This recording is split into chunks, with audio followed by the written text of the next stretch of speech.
The Origins of Wokeness by Paul Graham. January 2025. The word prig isn't very common now, but if you look up the definition, it will sound familiar. Google's isn't bad. A self-righteously moralistic person who behaves as if superior to others. This sense of the word originated in the 18th century, and its age is an important clue. It shows that although wokeness is a comparatively recent phenomenon, it's an instance of a much older one.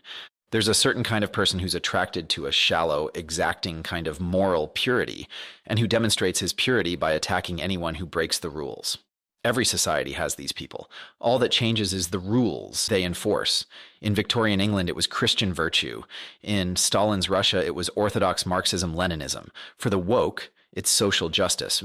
So if you want to understand wokeness, the question to ask is not why people behave this way. Every society has prigs. The question to ask is why our prigs are priggish about these ideas at this moment. And to answer that, we have to ask when and where wokeness began. The answer to the first question is the 1980s. Wokeness is a second, more aggressive wave of political correctness, which started in the late 1980s, died down in the late 1990s, and then returned with a vengeance in the early 2010s, finally peaking after the riots of 2020. This was not the original meaning of woke, but it's rarely used in the original sense now.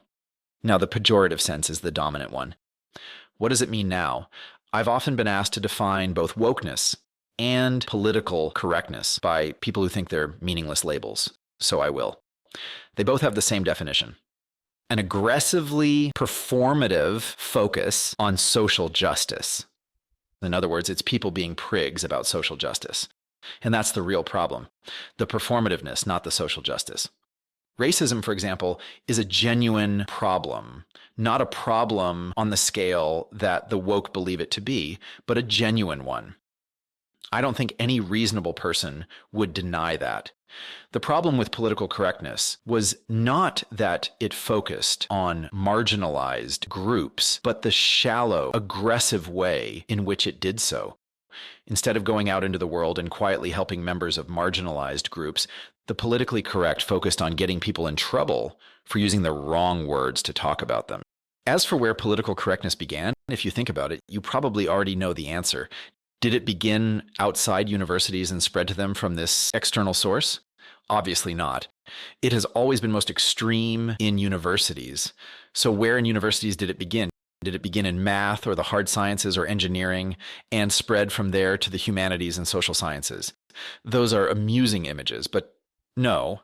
Obviously, it began in the humanities and social sciences. Why there? And why then? What happened in the humanities and social sciences in the 1980s? A successful theory of the origin of political correctness has to be able to explain why it didn't happen earlier.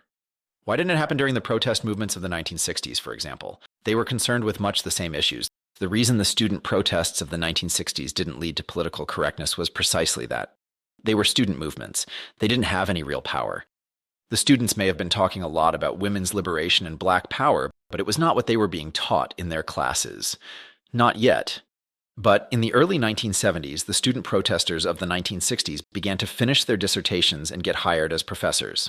At first, they were neither powerful nor numerous, but as more of their peers joined them and the previous generation of professors started to retire, they gradually became both.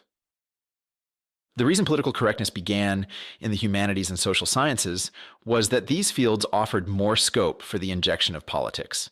A 1960s radical who got a job as a physics professor could still attend protests, but his political beliefs wouldn't affect his work. Whereas research in sociology and modern literature can be made as political as you like. I saw political correctness arise. When I started college in 1982, it was not yet a thing. Female students might object if someone said something they considered sexist, but no one was getting reported for it. It was still not a thing when I started grad school in 1986. It was definitely a thing in 1988, though, and by the early 1990s, it seemed to pervade campus life. What happened? How did protest become punishment? Why were the late 1980s the point at which protests against male chauvinism, as it used to be called, morphed into formal complaints to university authorities? Basically, the 1960s radicals got tenure. They became the establishment they'd protested against 2 decades before. Now they were in a position not just to speak out about their ideas, but to enforce them. A new set of moral rules to enforce was exciting news to a certain kind of student. What made it particularly exciting was that they were allowed to attack professors. I remember noticing that aspect of political correctness at the time. It wasn't simply a grassroots student movement. It was faculty members encouraging students to attack other faculty members. In that respect, it was like the Cultural Revolution. That wasn't a grassroots movement either. That was Mao unleashing the younger generation on his political opponents. And in fact, when Roderick McFarquhar started teaching a class on the Cultural Revolution at Harvard in the late 1980s, many saw it as a comment on current events. I don't know if it actually was, but people thought it was, and that means the similarities were obvious. College students LARP. It's their nature. It's usually harmless. But LARPing morality turned out to be a poisonous combination. The result was a kind of moral etiquette, superficial but very complicated. Imagine having to explain to a well-meaning visitor from another planet why using the phrase people of color is considered particularly enlightened, but saying colored people gets you fired, and why exactly one isn't supposed to use the word Negro now, even though Martin Luther King used it constantly in his speeches. There are no underlying principles. You just have to give him a long list of rules to memorize. The danger of these rules was not just that they created landmines for the unwary, but that their elaborateness made them an effective substitute for virtue. Whenever a society has a concept of heresy and orthodoxy, orthodoxy becomes a substitute for virtue. You can be the worst person in the world, but as long as you're orthodox, you're better than everyone who isn't. This makes orthodoxy very attractive to bad people. But for it to work as a substitute for virtue, orthodoxy must be difficult. If all you have to do to be orthodox is wear some garment or avoid saying some word, everyone knows to do it, and the only way to seem more virtuous than other people is to actually be virtuous. The shallow, complicated, and frequently changing rules of political correctness made it the perfect substitute for actual virtue. And the result was a world in which good people who weren't up to date on current moral fashions were brought down by people whose characters would make you recoil in horror if you could see them. One big contributing factor in the rise of political correctness was the lack of other things to be morally pure about. Previous generations of prigs had been prigs mostly about religion and sex, but among the cultural elite, these were the deadest of dead letters by the 1980s. If you were religious or a virgin, this was something you tended to conceal rather than advertise. So the sort of people who enjoy being moral enforcers had become starved of things to enforce. A new set of rules was just what they'd been waiting for. Curiously enough, the tolerant side of the 1960s left helped create the conditions in which the intolerant side prevailed. The relaxed social rules advocated by the old, easygoing hippie left became the dominant ones, at least among the elite. And this left nothing for the naturally intolerant to be intolerant about. Another possibly contributing factor was the fall of the Soviet Empire. Marxism had been a popular focus of moral purity on the left before political correctness emerged as a competitor, but the pro-democracy movements in Eastern Bloc countries took most of the shine off it, especially the fall of the Berlin Wall in 1989. You couldn't be on the side of the Stasi. I remember looking at the moribund Soviet studies section of a used bookshop in Cambridge in the late 1980s and thinking, what will those people go on about now? As it turned out, the answer was right under my nose. One thing I noticed at the time about the first phase of political correctness was that it was more popular with women than men. As many writers, perhaps most eloquently George Orwell, have observed, women seem more attracted than men to the idea of being moral enforcers. But there was another more specific reason women tended to be the enforcers of political correctness. There was at this time a great backlash against sexual harassment. The mid-1980s were the point when the definition of sexual harassment was expanded from explicit sexual advances to creating a hostile environment. Within universities, the classic form of accusation was for a female student to say that a professor made her feel uncomfortable. But the vagueness of this accusation allowed the radius of forbidden behavior to expand to include talking about heterodox ideas. Those make people uncomfortable too. Was it sexist to propose that Darwin's greater male variability hypothesis might explain some variation in human performance? Sexist enough to get Larry Summers pushed out as president of Harvard, apparently.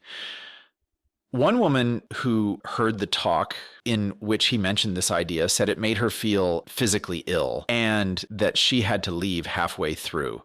If the test of a hostile environment is how it makes people feel, This certainly sounds like one. And yet it does seem plausible that greater male variability explains some of the variation in human performance. So which should prevail, comfort or truth? Surely, if truth should prevail anywhere, it should be in universities. That's supposed to be their specialty. But for decades starting in the late 1980s, the politically correct tried to pretend this conflict didn't exist. Political correctness seemed to burn out in the second half of the 1990s. One reason, perhaps the main reason, was that it literally became a joke. It offered rich material for comedians who performed their usual disinfectant action upon it. Humor is one of the most powerful weapons against priggishness of any sort, because prigs, being humorless, can't respond in kind. Humor was what defeated Victorian prudishness, and by 2000 it seemed to have done the same thing to political correctness. Unfortunately, this was an illusion. Within universities, the embers of political correctness were still glowing brightly. After all, the forces that created it were still there. The professors who started it were now becoming deans and department heads. And in addition to their departments, there were now a bunch of new ones explicitly focused on social justice. Students were still hungry for things to be morally pure about. And there had been an explosion in the number of university administrators, many of whose jobs involved enforcing various forms of political correctness. In the early 2010s, the embers of political correctness burst into flame anew. There were several differences between this new phase and the original one. It was more virulent. It spread further into the real world, although it still burned hottest within universities, and it was concerned with a wider variety of sins. In the first phase of political correctness, there were really only 3 things people got accused of: sexism, racism, and homophobia, which at the time was a neologism invented for the purpose.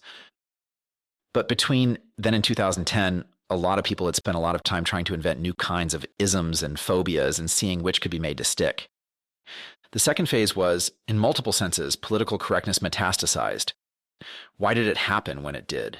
My guess is that it was due to the rise of social media, particularly Tumblr and Twitter, because one of the most distinctive features of the second wave of political correctness was the cancel mob. A mob of angry people uniting on social media to get someone ostracized or fired. Indeed, this second wave of political correctness was originally called cancel culture. It didn't start to be called wokeness till the 2020s. One aspect of social media that surprised almost everyone at first was the popularity of outrage. Users seem to like being outraged. We're so used to this idea now that we take it for granted, but really it's pretty strange. Being outraged is not a pleasant feeling. You wouldn't expect people to seek it out, but they do, and above all, they want to share it. I happen to be running a forum from 2007 to 2014, so I can actually quantify how much they want to share it. Our users were about 3 times more likely to upvote something if it outraged them. This tilt toward outrage wasn't due to wokeness. It's an inherent feature of social media, or at least this generation of it. But it did make social media the perfect mechanism for fanning the flames of wokeness. It wasn't just public social networks that drove the rise of wokeness, though. Group chat apps were also critical, especially in the final step, cancellation. Imagine if a group of employees trying to get someone fired had to do it using only email. It would be hard to organize a mob. But once you have group chat, mobs form naturally. Another contributing factor in the second wave of political correctness was the dramatic increase in the polarization of the press. In the print era, newspapers were constrained to be, or at least seem, politically neutral. The department stores that ran ads in the New York Times wanted to reach everyone in the region, both liberal and conservative, so the Times had to serve both. But the Times didn't regard this neutrality as something forced upon them. They embraced it as their duty as a paper of record, as one of the big newspapers that aimed to be chronicles of their times, reporting every sufficiently important story from a neutral point of view. When I grew up, the papers of record seemed timeless, almost sacred institutions. Papers like the New York Times and Washington Post had immense prestige, partly because other sources of news were limited, but also because they did make some effort to be neutral. Unfortunately, it turned out that the paper of record was mostly an artifact of the constraints imposed by print. When your market was determined by geography, you had to be neutral. But publishing online enabled, in fact, probably forced, newspapers to switch to serving markets defined by ideology instead of geography. Most that remained in business fell in the direction they'd already been leaning: left. On October 11th, 2020, the New York Times announced that the paper is in the midst of an evolution from the stodgy paper of record into a juicy collection of great narratives. Meanwhile, journalists of a sort had arisen to serve the right as well. And so journalism, which in the previous era had been one of the great centralizing forces, now became one of the great polarizing ones. The rise of social media and the increasing polarization of journalism reinforced one another. In fact, there arose a new variety of journalism involving a loop through social media. Someone would say something controversial on social media. Within hours, it would become a news story. Outraged readers would then post links to the story on social media, driving further arguments online. It was the cheapest source of clicks imaginable. You didn't have to maintain overseas news bureaus or pay for month-long investigations. All you had to do was watch Twitter for controversial remarks and repost them on your site, with some additional comments to inflame readers further. For the press, there was money in wokeness, but they weren't the only ones. That was one of the biggest differences between the two waves of political correctness. The first was driven almost entirely by amateurs, but the second was often driven by professionals. For some, it was their whole job. By 2010, a new class of administrators had arisen whose job was basically to enforce wokeness. They played a role similar to that of the political commissars who got attached to military and industrial organizations in the USSR. They weren't directly in the flow of the organization's work, but watched from the side to ensure that nothing improper happened in the doing of it. These new administrators could often be recognized by the word inclusion in their titles. Within institutions, this was the preferred euphemism for wokeness. A new list of banned words, for example, would usually be called an inclusive language guide. This new class of bureaucrats pursued a woke agenda as if their jobs depended on it, because they did. If you hire people to keep watch for a particular type of problem, they're going to find it, because otherwise there's no justification for their existence. But these bureaucrats also represented a second and possibly even greater danger. Many were involved in hiring, and when possible, they tried to ensure their employers hired only people who shared their political beliefs. The most egregious cases were the new DEI statements that some universities started to require from faculty candidates, proving their commitment to wokeness. Some universities used these statements as the initial filter, and only even considered candidates who scored high enough on them. You're not hiring Einstein that way. Imagine what you get instead. Another factor in the rise of wokeness was the Black Lives Matter movement, which started in 2013 when a white man was acquitted after killing a black teenager in Florida. But this didn't launch wokeness. It was well underway by 2013. Similarly, for the Me Too movement, which took off in 2017 after the first news stories about Harvey Weinstein's history of raping women, it accelerated wokeness, but didn't play the same role in launching it that the 80s version did in launching political correctness. The election of Donald Trump in 2016 also accelerated wokeness, particularly in the press, where outrage now meant traffic. Trump made the New York Times a lot of money. Headlines during his first administration mentioned his name at about 4 times the rate of previous presidents. In 2020, we saw the biggest accelerant of all after a white police officer asphyxiated a black suspect on video. At this point, the metaphorical fire became a literal one as violent protests broke out across America. But in retrospect, this turned out to be peak woke, or close to it. By every measure I've seen, wokeness peaked in 2020 or 2021. Wokeness is sometimes described as a mind virus. What makes it viral is that it defines new types of impropriety. Most people are afraid of impropriety. They're never exactly sure what the social rules are or which ones they might be breaking, especially if the rules change rapidly. And since most people already worry that they might be breaking rules they don't know about, if you tell them they're breaking a rule, their default reaction is to believe you, especially if multiple people tell them, which in turn is a recipe for exponential growth. Zealots invent some new impropriety to avoid. The first people to adopt it are fellow zealots, eager for new ways to signal their virtue. If there are enough of these, the initial group of zealots is followed by a much larger group, motivated by fear. They're not trying to signal virtue, they're just trying to avoid getting in trouble. At this point, the new impropriety is now firmly established. Plus, its success has increased the rate of change in social rules, which, remember, is one of the reasons people are nervous about which rules they might be breaking. So the cycle accelerates. What's true of individuals is even more true of organizations, especially organizations without a powerful leader. Such organizations do everything based on best practices. There's no higher authority. If some new best practice achieves critical mass, they must adopt it. And in this case, the organization can't do what it usually does when it's uncertain: delay. It might be committing improprieties right now. So it's surprisingly easy for a small group of zealots to capture this type of organization by describing new improprieties it might be guilty of. How does this kind of cycle ever end? Eventually, it leads to disaster, and people start to say enough is enough. The excesses of 2020 made a lot of people say that. Since then, wokeness has been in gradual but continual retreat. Corporate CEOs, starting with Brian Armstrong, have openly rejected it. Universities, led by the University of Chicago and MIT, have explicitly confirmed their commitment to free speech. Twitter, which was arguably the hub of wokeness, was bought by Elon Musk in order to neutralize it, and he seems to have succeeded. And not, incidentally, by censoring left-wing users, the way Twitter used to censor right-wing ones, but without censoring either. Consumers have emphatically rejected brands that ventured too far into wokeness. The Bud Light brand may have been permanently damaged by it. I'm not going to claim Trump's second victory in 2024 was a referendum on wokeness. I think he won, as presidential candidates always do, because he was more charismatic, but voters' disgust with wokeness must have helped.